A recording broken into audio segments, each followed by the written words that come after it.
எபிரேய வார்த்தையில தாவர் அப்படின்னு சொல்ற வார்த்தைனா என்ன அப்படின்னா, அதுதான் வார்த்தை, கர்த்தருடைய வார்த்தை. வார்த்தைன்னு சொன்னா அதுக்கு ரெண்டு அர்த்தம், வேர்ட் அண்ட் ஸ்பீச். ரெண்டு அர்த்தம்.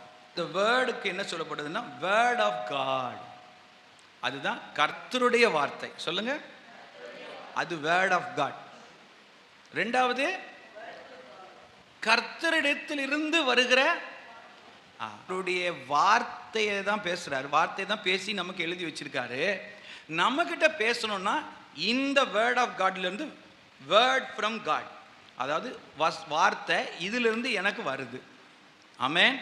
அதுதான் கிரேக்க பாஷையில் லோகோஸ் அப்படின்னு சொல்லுவாங்க. என்னன்னு சொல்லுவாங்க? இன்னொரு இடத்த சொல்லுவாங்க ரேமா.